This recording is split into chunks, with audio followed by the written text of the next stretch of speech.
할렐루야. 예배의 자리에 나오신 여러분을 축복합니다.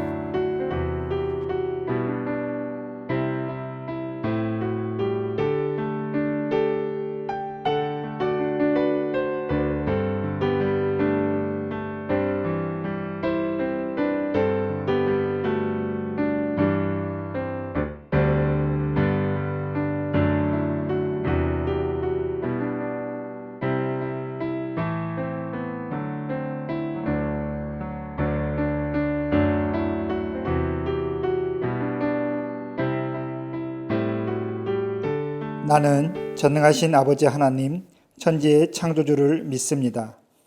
나는 그의 유일하신 아들, 우리 주 예수 그리스도를 믿습니다.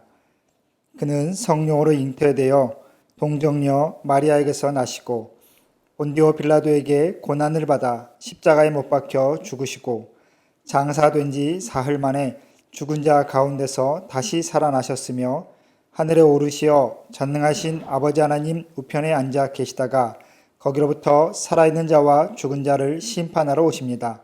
나는 성령을 믿으며 거룩한 공교회와 성도의 교제와 죄를 용서받는 것과 몸의 부활과 영생을 믿습니다. 아멘.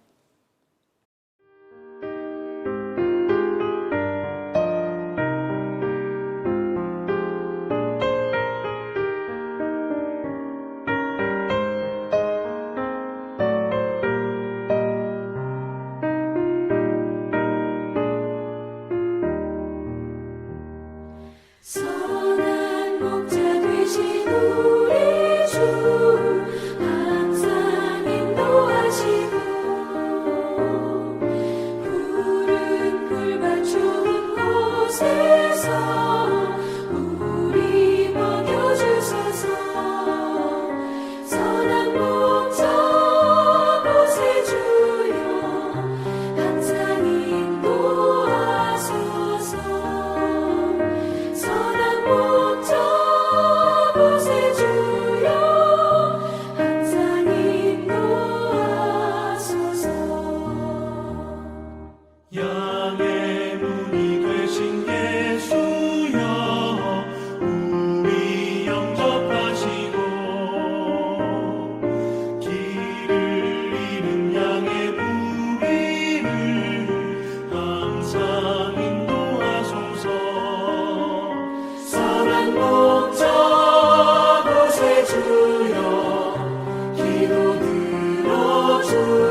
너희가 온 마음으로 나를 구하면 나를 찾을 것이요 나를 만나리라.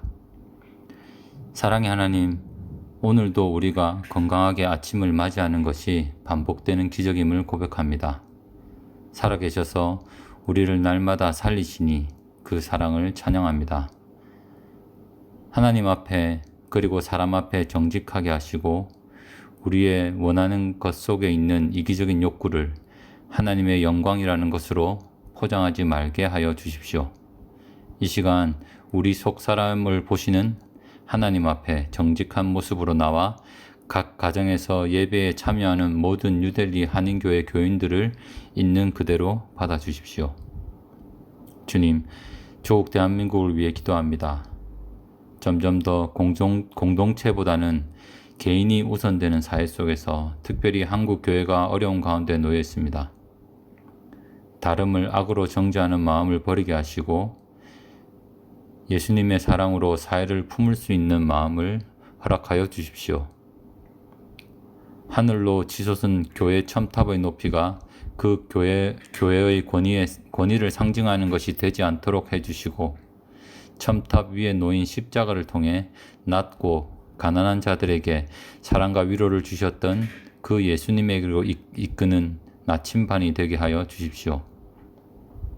주님, 여전히 많은 인도인들은 그들이 믿는 수없이 많은 신들에 의해 이 땅에서의 삶뿐만 아니라 다시 태어날 내세에서도 안위를 보장받을 수 있다는 믿음 속에서 벗어나고 있지 못하고 있습니다. 한 영혼을 천하보다 귀하게 여기시는 아버지의 마음으로 인도를 위해 기도하오니 인도가 우상의 나라에서 하나님의 나라가 될 수 있도록 도와주십시오. 이 땅에서 삶을 던져 선교하시는 목사님과 선교사님들을 강건하게 지켜주시고 우리가 그분들의 돕는 손길이 되게 하여 주십시오. 하나님, 코로나 바이러스의 폭주로 인해 모일 수 없는 시간이 점점 길어지고 있는 가운데 있습니다.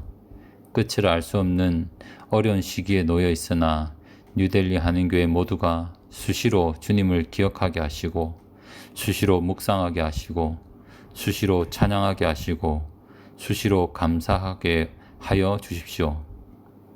수시로 교인 간의 교제가 끊이지 않도록 하여 주시고 이 어려운 시기를 함께 잘 견뎌낼 수 있도록 도와주십시오. 학교가 열리지 못해 가정에서 학업을 지속하고 있는 꿈자람부와 꿈이룬부 학생들을 기억하여 주시고 새로운 환경 속에서 세상을 이끌어갈 수 있는 지혜 있는 사람으로 세워주시기를 소망합니다. 특별히 귀임하신 김상준 장로님 가정을 기억하여 주시고 항상 믿음의 본으로 세워주시고 항상 평안할 수 있도록 도와주십시오. 끝으로 교회를 위해 늘 기도하며 말씀 전하기에 힘쓰는 라보성 목사님과 함께하여 주시고 특별히 비자 문제가 속히 해결되어 현지에서 예수님의 말씀에 따라 교회를 마음껏 섬기는 일에 매진할 수 있도록 도와주십시오. 늘 성령님께서 강건함으로 이끌어 주시고 그 가정을 축복하여 주십시오. 이 시간 말씀을 듣고자 근심을 내려놓습니다. 말씀을 전하는 자나 듣는 자가 하나로 같은 은혜를 누리는 시간이 될 수 있도록 우리의 마음과 생각을 붙잡아 주시고 이 모든 말씀 우리와 늘 함께 하시는 예수 그리스도 이름으로 기도드렸습니다. 아멘.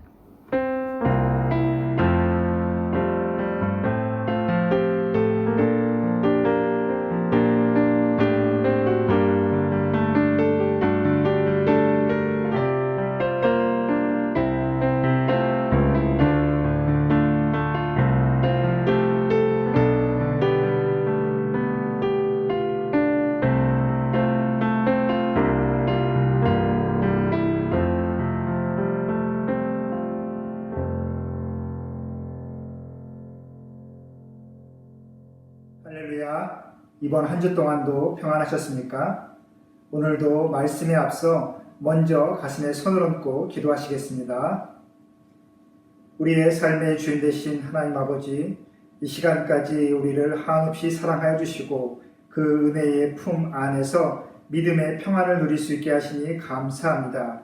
언제 어디서나 무엇을 하든지 그리스도인으로 살아갈 수 있는 그 기쁨과 복을 우리에게 허락하여 주시옵소서. 이제 말씀을 듣습니다. 말씀을 전하는 자나 듣는 자 모두의 죄와 허물을 십자가의 보혈로 덮어주시고 오직 하나님의 말씀만 살아있는 시간 되게 하여 주옵소서. 예수님의 이름으로 기도합니다. 아멘. 오늘 우리에게 주신 하나님의 말씀은 사도행전 7장 1절부터 8절까지의 말씀입니다. 제가 말씀을 읽겠습니다. 대제사장이 이르되 이것이 사실이냐? 스데반이 이르되 여러분 부형들이여 들으소서. 우리 조상 아브라함이 하란에 있기 전 메소포다미아에 있을 때에 영광의 하나님이 그에게 보여 이르시되 내 고향과 친척을 떠나 내가 네게 보일 땅으로 가라 하시니 아브라함이 갈대아 사람의 땅을 떠나 하란에 거하다가 그의 아버지가 죽음에 하나님이 그를 거기서 너희 지금 사는 이 땅으로 옮기셨느니라. 그러나 여기서 발 붙일 만한 땅도 유업으로 주지 아니하시고 다만 이 땅을 아직 자식도 없는 그와 그의 후손에게 소유로 주신다고 약속하셨으며 하나님이 또 이같이 말씀하시되 그 후손이 다른 땅에서 나그네가 되리니 그 땅 사람들이 종으로 삼아 400년 동안을 괴롭게 하리라 하시고 또 이르시되 종 삼는 나라를 내가 심판하리니 그 후에 그들이 나와서 이곳에서 나를 섬기리라 하시고 할례의 언약을 아브라함에게 주셨더니 그가 이삭을 낳아 8해 만에 할례를 행하고 이삭이 야곱을 야곱이 우리 12조상을 낳으니라. 아멘. 할렐루야. 오늘도 우리 하나님의 선하심과 인자하심이 여러분이 지금 계시는 그 예배의 자리에 충만히 임하시기를 다시 한번 축복합니다. 소설 해리포터에 보면 이런 글귀가 나옵니다. 호그와트 마법학교의 교장인 덤블도어 교수가 학생들에게 이러한 당부를 하지요. 우리가 지닌 능력보다 우리가 내리는 결정에 따라 우리의 진정한 모습이 더 많이 드러나게 됩니다. 저와 여러분과 같은 그리스도인들에게도 참 의미 있는 말이다라고 생각됩니다. 우리가 어떤 능력을 가지고 있느냐가 중요한 게 아니라 우리가 누구를 의지하고 무엇을 바라보게 되느냐에 따라 우리의 참 믿음의 모습, 참된 그리스도인의 모습이 더 잘 드러나게 될 것입니다. 바로 그 때가, 그 선택의 그 순간이 세상과 성도가 구별되는 지점이고 우리의 싸움의 순간이다라는 것이지요. 사랑하는 여러분, 우리가 어떠한 선택을 하게 되고 어떠한 결정을 하게 되느냐, 그것에 따라 이 시대를 살아가는 진정한 그리스도인의 모습이 결정될 것입니다. 우리로 인하여 이 땅에 그리스도인의 참된 이미지, 참된 모습이 더 확실히 분명히 드러나게 되기를 다시 한번 소망합니다. 오늘 스데반은 자윤이라고 불리는 그 유대인들의 회당에서 종교재판을 당하고 있습니다. 그의 변론을 듣고 있는 사람들은 당대의 종교 지도자들입니다. 누구보다도 성경을 잘 알고 성경을 가르치는 사람들이지요. 그런 사람들 앞에서 스데반은 구약 성경의 말씀을 인용하고 그들이 믿음의 시조라고 자부하고 있는 아브라함에 대해서, 특별히 그 아브라함의 믿음과 구원에 대한 새로운 이해를 지적하고 있습니다. 사실 당대의 유대인들에게 예수 그리스도는 참 불편하고 불필요한 진실이었습니다. 왜냐하면 그들에게는 이미 선택받은 백성들이라는 자부심이 있었고 자신들의 민족이 세상과는 다른 특별한 삶을, 특별한 역사를 이룰 것이다 라는 확신이 있기 때문에 그렇습니다. 그렇기 때문에 그들이 바랬던 지도자는 십자가에 달린 예수가 아니라 마치 자신들의 민족의 특별함을 만방에 알릴 수 있는 여호수아와 같은 강력한 지도자였습니다. 오늘 본문의 스데반은 그들이 가지고 있는 그러한 자부심, 좀 더 심하게, 좀 과격하게 말하면 그들의 그 자만심의 증거들이 하나님께서 생각하시는 그 믿음과 구원의 증거와는 차이가 있다라고 지적하고 있는 것입니다.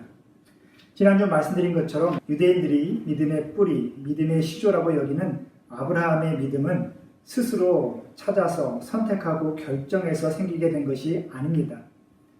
하나님께서 그를 택하시고 불러주셨을 때에 비로소 갖게 된 것이 바로 아브라함의 믿음이었지요.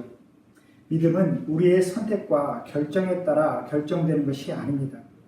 믿음과 구원의 역사는 철저히 하나님의 의지로부터 시작되는 것입니다. 요한복음 1장을 보시면 하나님의 부르심에 응답하는 자, 곧 하나님을 영접하는 자에게는 하나님의 자녀가 되는 권세를 주셨는데 이는 사람의 뜻이 아닌 하나님께로부터 나아가게 되며 비로소 하나님의 영광을 볼 때에 은혜와 진리가 우리 안에 충만하게 된다라고 분명히 말씀하셨습니다. 여러분, 하나님은 빛이십니다. 하나님 앞에 가면 우리의 모든 것이 깊은 곳까지 다 드러나게 되는 것입니다.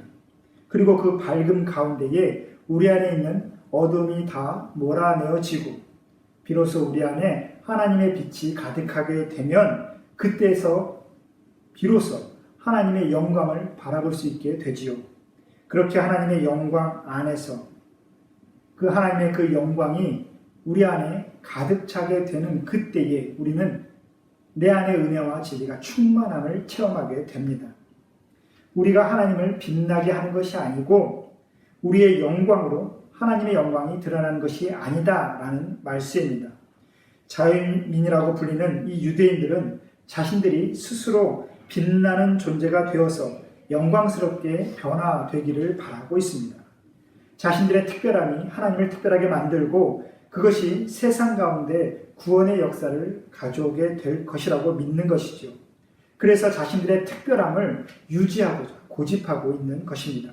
바라 우리에게는 예루살렘에 성전이 있다. 우리에게는 율법이 있다. 우리에게는 아브라함과 모세와 다윗이 있다. 이것이 우리의 믿음과 구원의 근거, 우리의 특별함의 증거가 되고 있는 것이다. 그렇게 그들은 세상 가운데 고집하며 자신들의 그 특별함을 훼손하는 그 어떤 것도 용납하지 않고 있는 것입니다.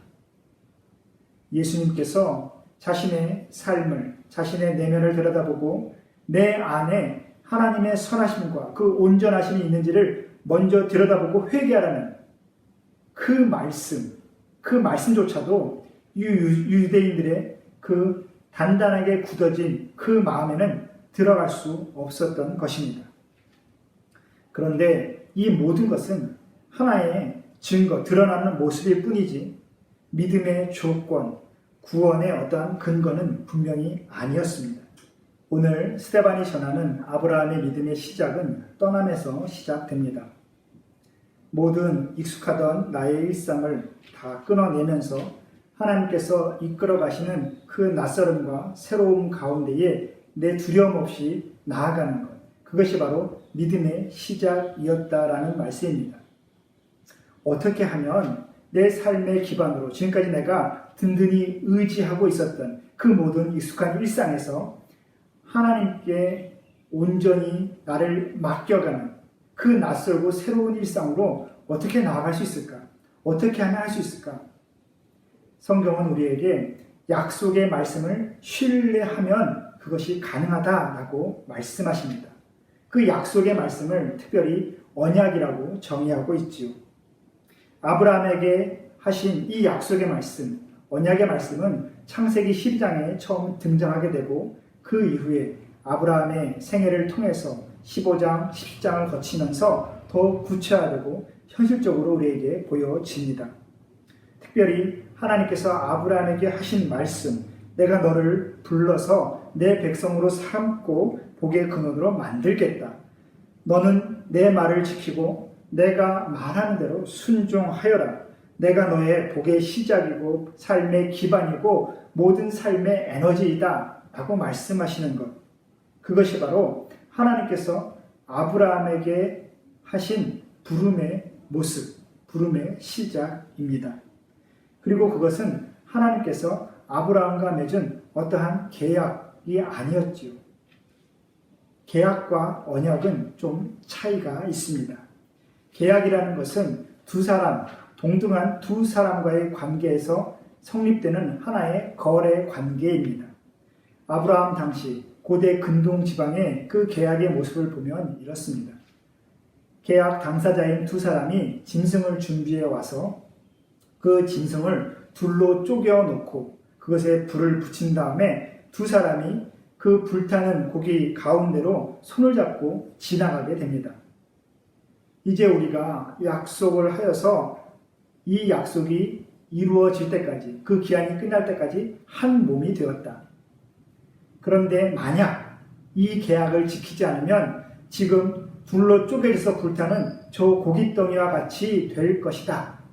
그러니 우리는 이 약속을 정말 중요하게 여기고 꼭 지켜내야 된다라는 것이 바로 이 당시의 거래의 모습, 계약의 모습이었습니다.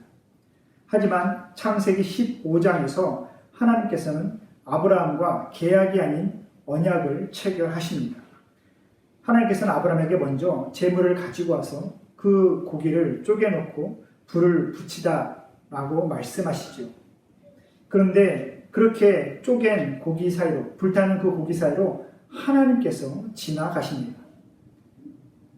그리고 아브라함은 그 고기 사이로 지나가지 않고 다만 하나님께서 지나가시는 그 뒷모습만을 바라보고 있죠.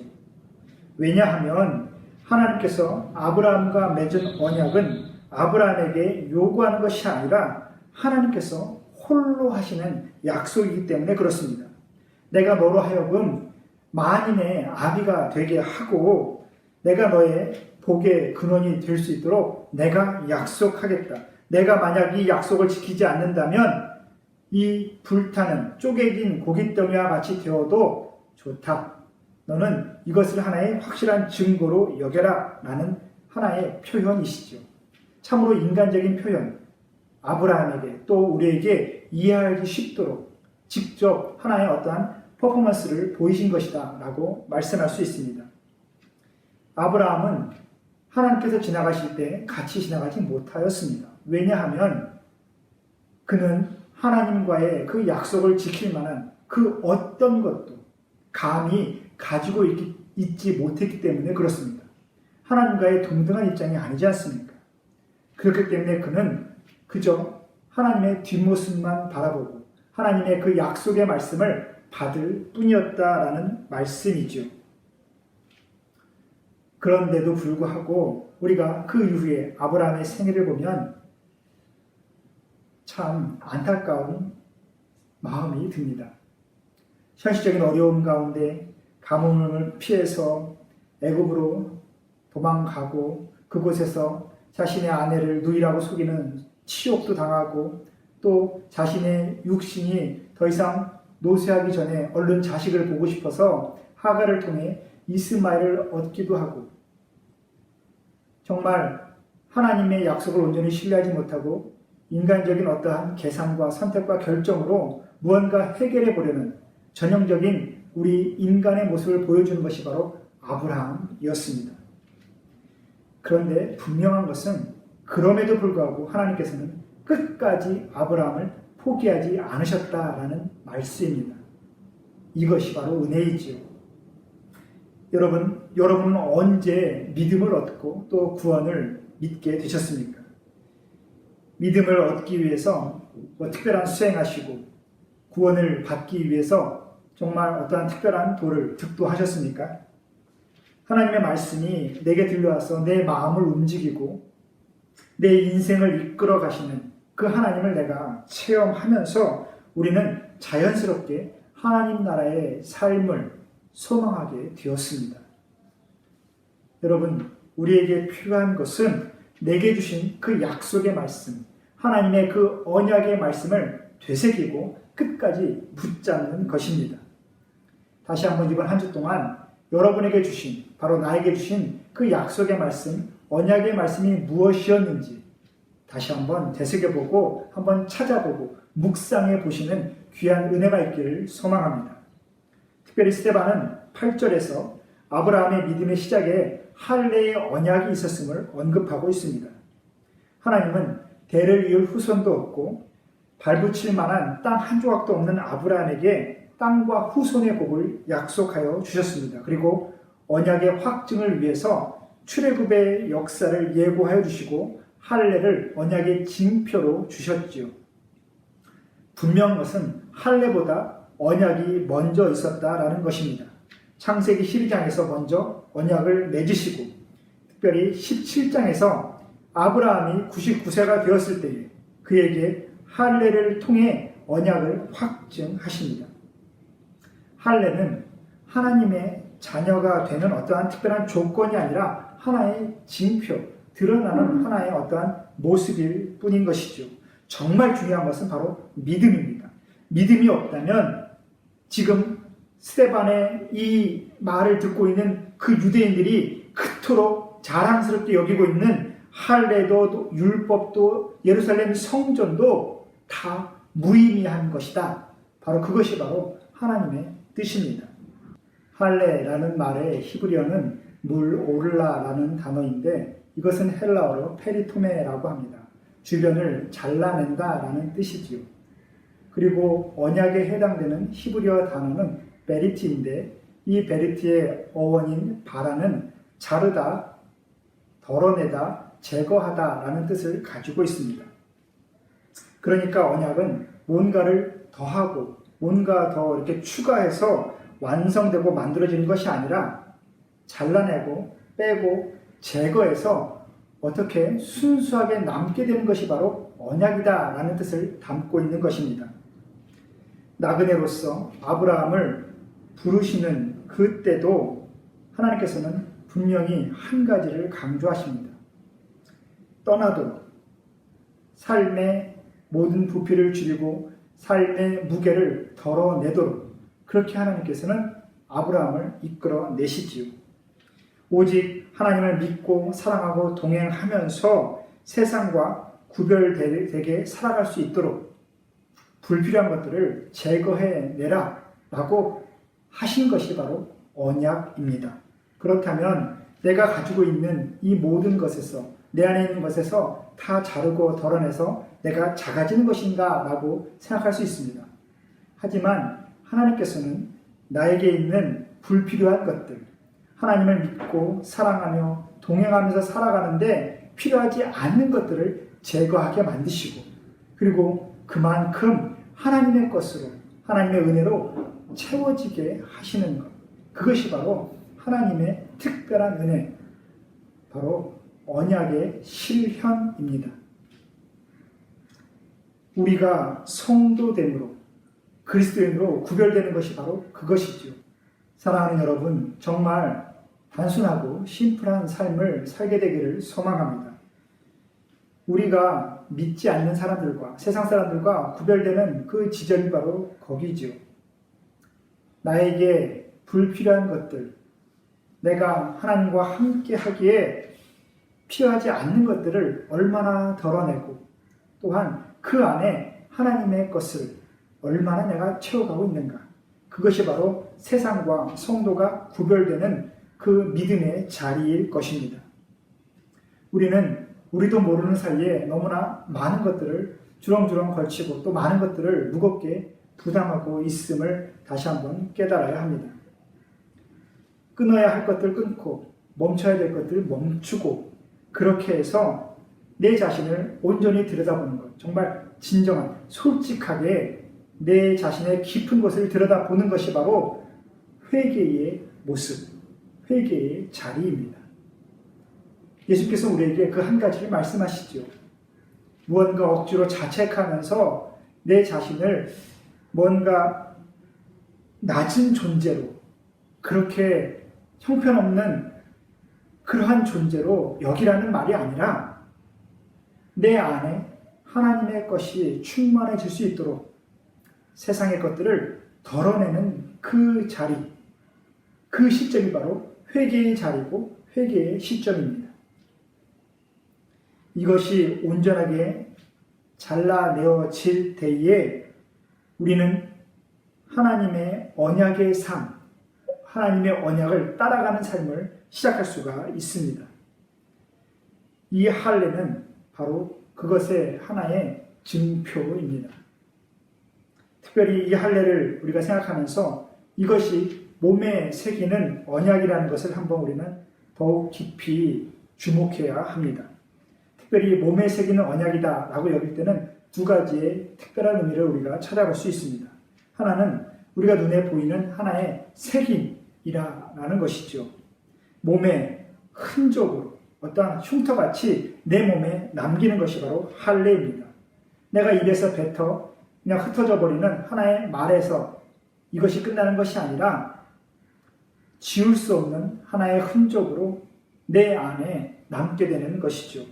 일반적인 계약을 맺을 때에 우리가 종이에 계약서를 쓰고 서로가 거래를 성립할 수 있습니다. 근데 오늘 하나님께서 우리에게 주시는 이 언약은 그 기한이 무제한, 우리가 죽기 전까지 지속되는 하나의 계약입니다.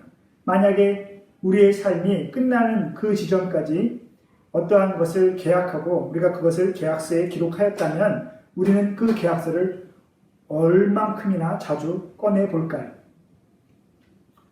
어차피 죽기 전까지 이 계약이 지속되는 것인데 죽기 직전에 마치 유언장처럼 꺼내보지 않겠습니까? 근데 이 몸에 새겨진 할례는 하나님의 하나의 언약의 증표로서 우리에게 지울 수 없는 어떠한 상처, 흔적처럼 매일같이 순간순간마다 우리에게 보여지고 있습니다. 더구나 이 할례는 물을 수도 없는 하나의 계약입니다.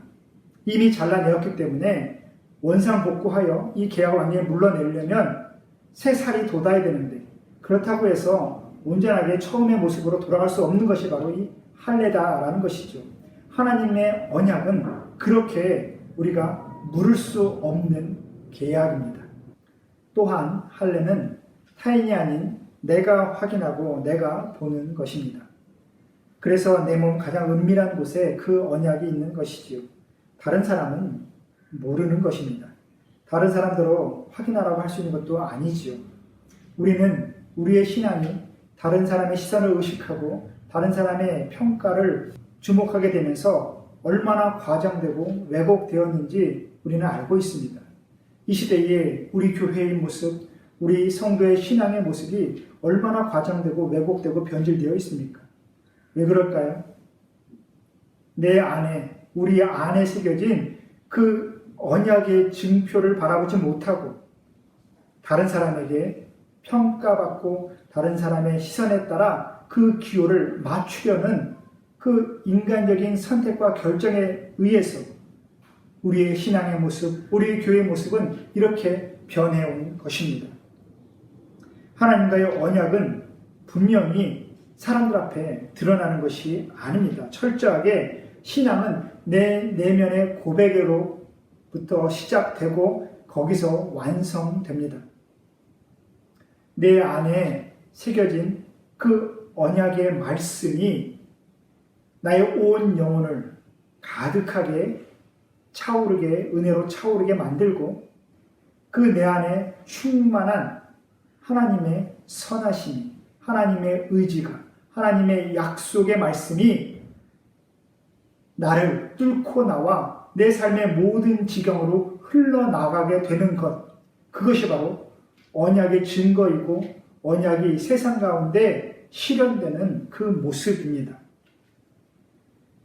이것이 거꾸로 되어서 세상 가운데 평가받기 위하여 내 안에 있는 언약이 끄집어내어지고 그렇게 사람들의 시선을 의식하면서 다시 내가 나를 그 시선 가운데, 평가 가운데 맞춰가려고 노력하다 보면 우리의 신앙은 계속해서 위선적이고 가식적으로 변화할 수밖에 분명히 없습니다. 여러분, 우리의 신앙을 감찰하시는 분은 하나님밖에 없으십니다. 오직 하나님의 시선, 하나님의 판단만 우리가 의식할 수 있게 되기를 다시 한번 소망합니다. 그런데 여러분, 지금까지 말씀드린 할례의 언약에 대한 의미가 일반적인 것이라면 오늘 스데반이 유대인들에게 말하고 싶은 그 할례의 의미는 더 새로운 것이었습니다. 오늘 우리는 이 아브라함에게 행해진 할례의 의미를 좀 더 깊이 현실적으로 살펴볼 필요가 있습니다. 아브라함은 갈대아 우르에서 하나님의 음성을 처음 듣습니다. 바로 언약의 말씀, 약속의 말씀이었죠. 그리고 그는 그 언약의 말씀을 들은 후에 나그네가 되어서 가나안 땅으로 길을 떠나게 됩니다. 그리고 결국 가나안 땅에 도착하였을 때는 그가 이미 몸이 많이 노쇠하고 어떠한 현실적인 기반이 전혀 없을 때였습니다. 분명히 하나님께서는 언약을 통하여 땅과 후손에 대한 복을 약속하셨는데 가나안 땅에 도착하고 나니 그에게는 땅도 없고 후손도 없었다라는 것입니다. 그리고 그때는 이미 그의 나이가 99세가 되었을 때입니다. 어떠한 인간적인, 남성적인 어떠한 능력도 없고 앞으로 땅을 얻을 만큼 일하고 또한 자녀를 얻을 만큼 노력을 할 수 없을 그러한 인간적인 약함 가운데 그가 놓여져 있게 됩니다. 그것이 아브라함에게 닥친 가나안의 현실이었죠. 근데 하나님께서 바로 그때에 하나님께서는 다시 아브라함에게 약속의 말씀을 주십니다. 그리고 그의 몸에 할례를 행하게 하시지요. 그리고 그 이후 아브라함은 이 할례를 행하고 나서 그 언약의 성취가 일어나게 됩니다. 바로 이삭, 세상의 비웃음이 하나님을 향한 기쁨의 웃음으로 변하는 그 언약의 성취를 할례를 행한 그 이후에 그가 맛보게 되었다라는 것입니다. 이것은 우리에게 하나의 시사하는 바가 있습니다. 언약이라는 것은 인간의 가능성에서부터 시작되는 것이 아니다라는 말씀입니다. 인간의 불가능한 현실 가운데 하나님의 가능성이 선포되어지는 자리, 그것이 바로 언약이 성취되는 자리입니다. 아브라함이 99세에 이 할례를 행하고 그 이후의 삶을 살아가면서 어떠한 마음을 가지게 되었을까요? 아마 우리가 묵상하건대 그는 평생 자신의 약함 가운데 자신이 어떠한 것도 성취해낼 수 없는 그 불가능한 현실 속에서 하나님께서 이루어내신 그 놀라운 역사를 날마다 되새겼으리라 생각됩니다. 우리 성도들에게 예수 그리스도의 새 언약을 통해 주시는 그 마음도 이 아브라함에게 주시는 그 마음이라 생각됩니다.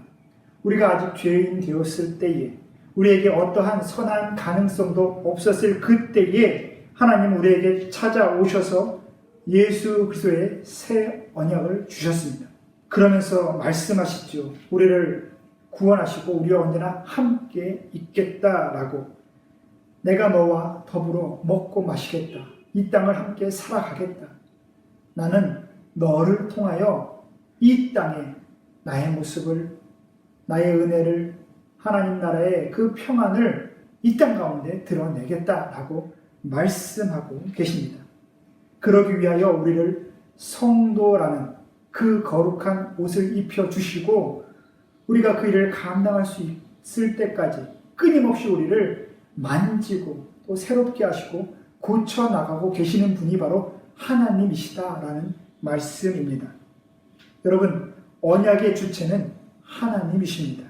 언약을 이끌어 가시는 분도 바로 하나님이시다라는 것이죠. 아브라함에게 주셨던 그 언약이 오늘날 우리에게도 동일하게 있음을 우리는 깨달아야 합니다. 그리고 정말 또 하나 감사한 것은 우리에게는 이 할례와 같은 언약의 어떠한 증표가 따로 필요하지 않다라는 것입니다. 골로새서 2장 11절 12절 말씀을 제가 읽어드리겠습니다. 또 그 안에서 너희가 손으로 하지 아니한 할례를 받았으니 곧 육의 몸을 벗는 것이요 그리스도의 할례니라. 너희가 세례로 그리스도와 함께 장사되고 또 죽은 자들 가운데서 그를 일으키신 하나님의 역사를 믿음으로 말미암아 그 안에서 함께 일으키심을 받았느니라. 아멘.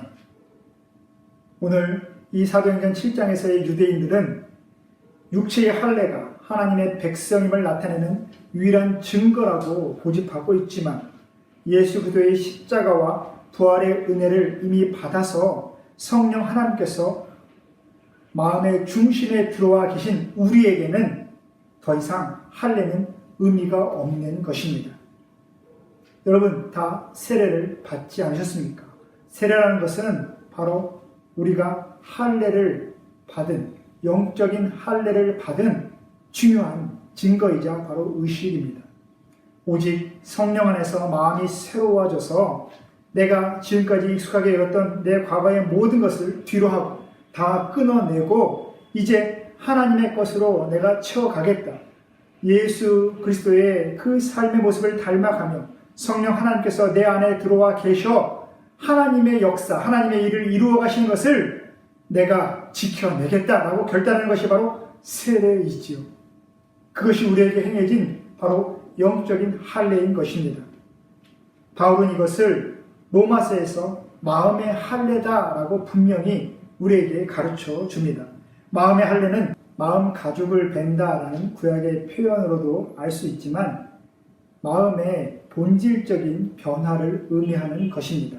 그래서 신명기 10장 16절에는 너희는 마음의 할례를 행하라 라고 분명히 우리에게 권면하고 계시고 예레미야서 4장 4절에는 너희는 스스로 할례를 행하여 너희 마음 가죽을 베고 나 여호와께 속하라 라고 가르쳐 주십니다. 할례는 본래 아브라함을 온 민족의 복이 되겠다라고 하는 목적이 담긴 언약입니다. 아브라함만 복 주시겠다라고 하시는 그런 개인적인 약속이 아니라 내가 너를 복이 되게 하여서 모든 사람이 너에게 약속한 그 언약 안으로 들어오게 만들겠다라는 그 약속이 하나님의 언약이다라는 것입니다. 그래서 하나님의 자녀로서의 구별된 삶을 살라라고 그렇게 말씀하신 것이 언약입니다. 지금 숫세반을 신문하는 이 유대인들은 자신들만의 차별적인 하나의 은혜로서 할례를 고집하고 있는 것이죠. 하나님의 언약은 내 것이 아니고 하나님의 것이며 내가 그 언약의 이끌림을 얼마나 받고 있느냐가 중요한 것입니다. 우리는 하나님의 말씀을 내 안으로 가지고 와 내 것으로 만드는 것에 익숙합니다. 하지만 분명한 것은 믿음은, 신앙은 하나님의 나라의 삶 가운데 내가 들어가는 것입니다. 정말 중요한 것은 우리의 마음에 확신이 있느냐라는 것입니다.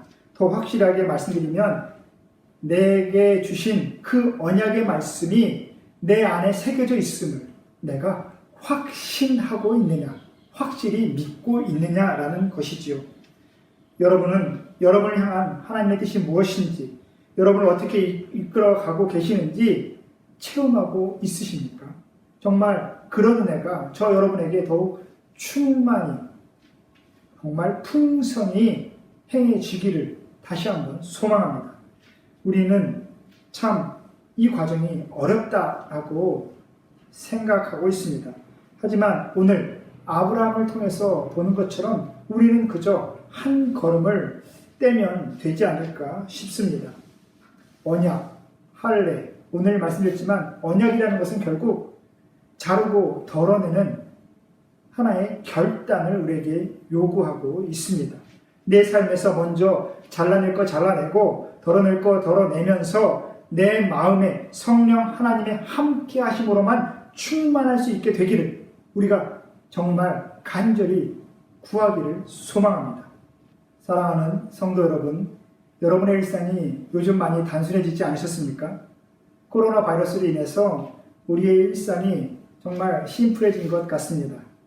지금까지 더 잘 살기 위해서 더 많이 주위를 돌아보고 그렇게 신경 쓰고 많은 곳을 다니면서 관계를 맺는 데 힘썼었는데 요즘 어떻습니까? 예전만큼 그렇게 관계를 많이 못하고 신경 많이 못 쓰고 주변을 잘 돌아보지 못했는데도 불구하고 우리의 삶이 정말 형편없이 무너져 내렸습니까? 우리가 무가치한 존재가 되었습니까? 사회에서 많이 도태되었습니까? 물론 낯설고 불편하고 좀 더 새로운 그러한 모습은 분명히 있겠지만 다른 한편으로 생각해보면 내가 지금 내가 살기 위해서 꼭 필요한 부분만 남겨지는 시간이 아닌가 싶습니다. 우리의 시간, 우리의 공간, 우리의 관계가 조금씩 떨어지면서 하나님의 시간, 하나님의 공간, 하나님과의 관계가 더욱더 풍성해지는 때가 이때가 아닌가 다시 한번 묵상하게 됩니다. 이번 한 주 동안 내가 언제부터 신앙생활 했고 어느 교회, 어떤 유명하고 큰 교회에 내가 다녔으며 정말 누구나 알아주는 그 목사님 밑에서 내가 지금도 설교를 듣고 있고 신앙생활 하고 있다는 것을 자랑하는 그러한 믿음이 아니라 내 일상의 단순함으로 인해서 하나님을 더 풍성히 만나고 있는 이 현재를 자랑할 수 있는 그러한 은혜가 이번 한 주 동안 저와 여러분에게 더욱 풍성히 있기를 소망합니다. 우리 함께 기도하겠습니다. 우리의 삶의 주인 되신 하나님 아버지, 우리가 하나님을 알지 못했을 때에 우리를 하나님의 자녀로 불러주시고 언약의 말씀을 들려주셔서 하나님 나라의 소망으로 이 땅을 살게 하시니 감사합니다.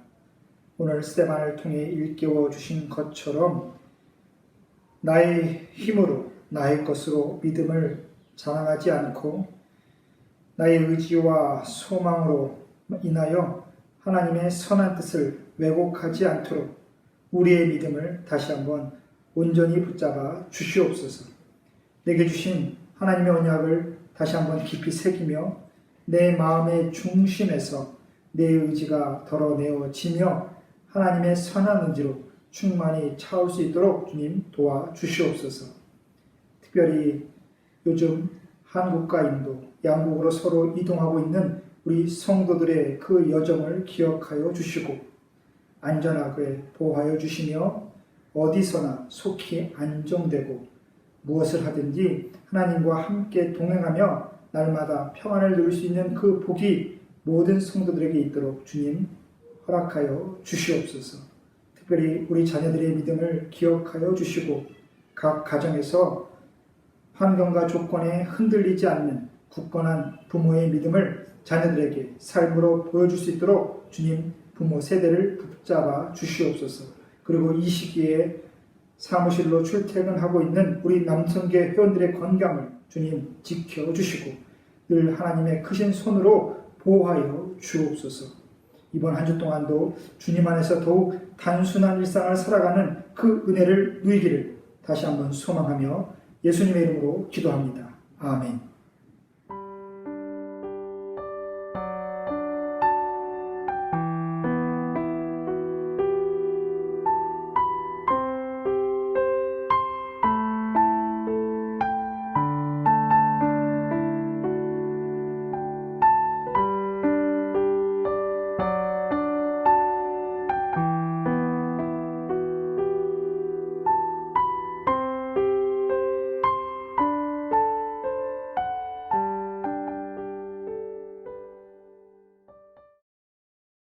사랑과 은혜가 풍성하신 하나님 아버지, 이 시간 삶의 모든 자리에서 수고하여 얻은 것을 하나님의 것으로 구별하여 드립니다.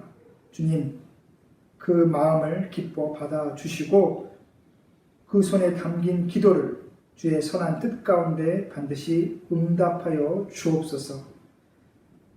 주님, 이 귀한 예물 하나님께서 기뻐하시는 곳에 꼭 수일 수 있도록 도와주시고 모든 곳에 부족함 없이 하나님의 일을 잘 감당할 수 있는 우리 교회가 되게 하여 주옵소서. 코로나 바이러스로 인해서 지금까지 쌓아온 삶의 기반이 흔들리는 가정들이 있습니다. 위로하여 주시고 그들의 마음을 붙잡아 주시어 이 시기를 견디고 일어설 용기와 힘을 풍성히 베풀어 주시옵소서. 특별히 이곳 인도의 현실을 바라봅니다. 어려운 현실로 인해 삶에 대한 소망을 잃지 않도록 주님 붙잡아 주시고 살아계신 하나님의 손을 더욱 의지할 수 있도록 이들의 영적인 눈을 띄워 주시옵소서. 예수님의 이름으로 기도합니다. 아멘. 이제는 우리 주 예수 그리스도의 은혜와 하나님 아버지의 다없는 사랑과 성령 하나님의 감동 감화 교통하심의 역사가 내 안에 있는 나의 모든 의지와 욕망을 덜어내고 하나님의 선한 의지로 하나님 나라의 새로운 삶을 살아가기로 다시 한번 결단하는 이곳에 있는 모든 성도들의 그 삶의 자리 위에, 그리고 모든 곳에서 하나님을 바라보며 하나님의 은혜를 입기를 원하는 이 땅의 모든 영혼들과 그들을 섬기는 주의 종들 위에 지금부터 영원히 함께 하시기를 간절히 축원하옵나이다. 아멘.